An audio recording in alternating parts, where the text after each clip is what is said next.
6 p.m. Pakistan Standard Time. Assalamu alaikum.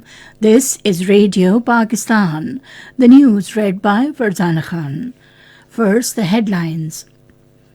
Information Minister says Prime Minister has strongly represented aspirations of Kashmiri people at every international and regional forum, including UN General Assembly and Shanghai Cooperation Organization.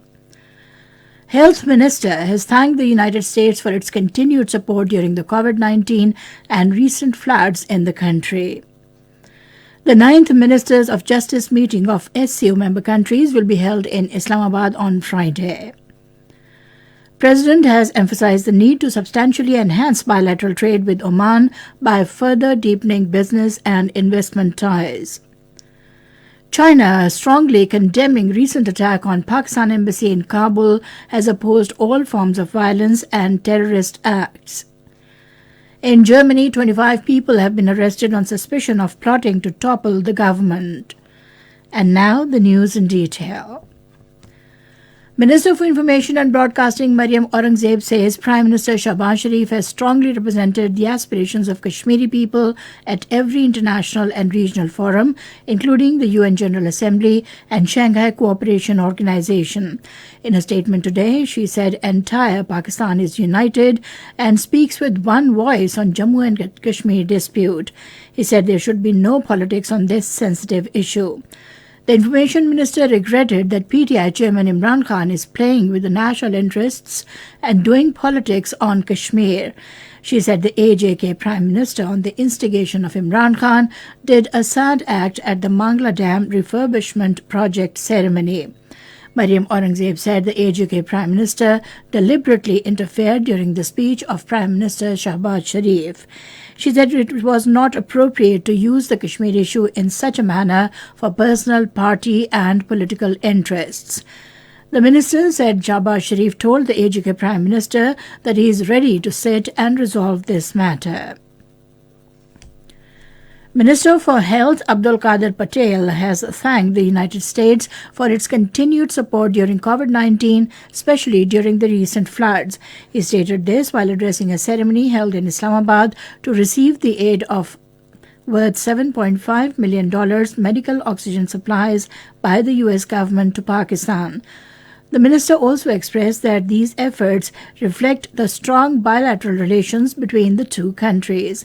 Speaking on the occasion, the U.S. Ambassador Donald Brome said the donation is not just about COVID-19, it is an investment into Pakistan's long-term health system.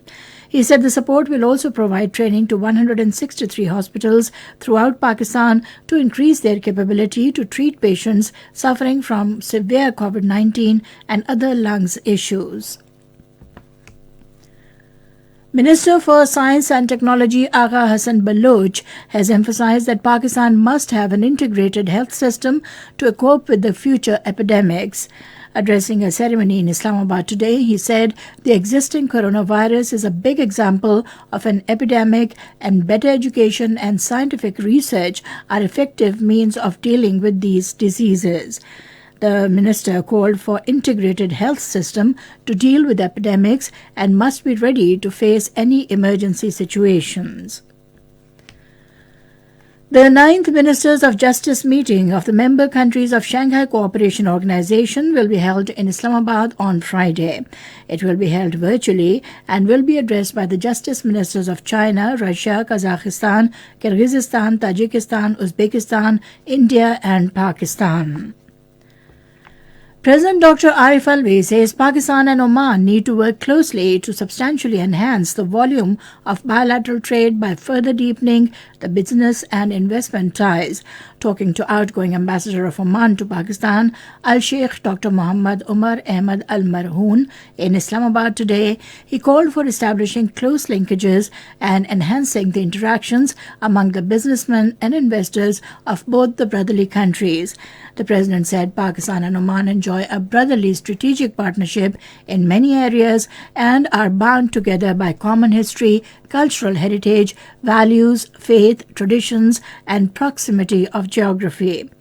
During the meeting, the president highlighted the increasing trend of persecution of minorities, especially Muslims in India, the increase in violent incidents of Islamophobia, and atrocities committed by Indian forces against the innocent Kashmiris in the Indian illegally occupied Jammu and Kashmir.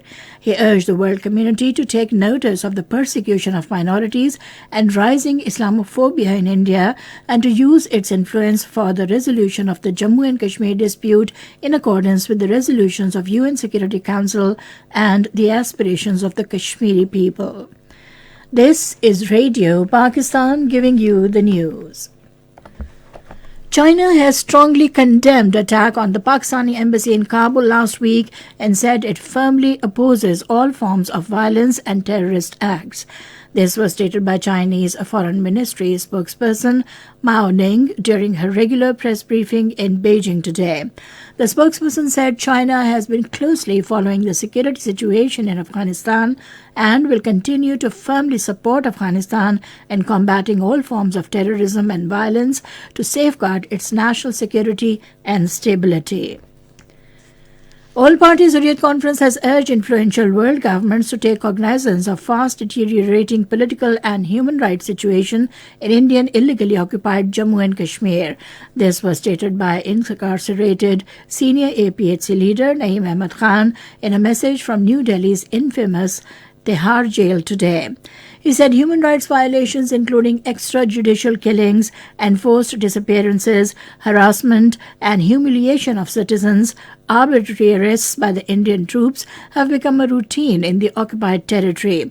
The APHC leader said the youth of Kashmir who have taken up the mantle of freedom movement are scripting a new history of resistance against India's illegal occupation. Indian police arrested a senior journalist, Khalid Gul, a resident of Islamabad town, today in a case filed in 2017. Khalid Gul has reported various public and political issues from South Kashmir. Meanwhile, Taliban government in Afghanistan has publicized a South Asia map showing Jammu and Kashmir as part of Pakistan while Ladakh in the control of China. A globe unveiled by Afghan rulers at an intersection in Kabul with Kashmir showing as part of Pakistan has upset India, that is illegally holding Jammu and Kashmir for the past over 7 decades. The United States says it will continue to carefully monitor the religious freedom situation in all countries, including India. Addressing a daily press briefing in Washington, U.S. State Department spokesperson Ned Price said State Department has outlined concerns regarding India in its annual report on international religious freedom. The United Nations says attack on Ukraine has created a new level of need to address the issue. Speaking in the UN Security Council, the UN Under-Secretary General for Humanitarian Affairs, Martin Griffiths, said as a result of attacks on civilian infrastructure in Ukraine, people are being deprived of their health care and education. He said the ability of civilians in Ukraine is under attack today.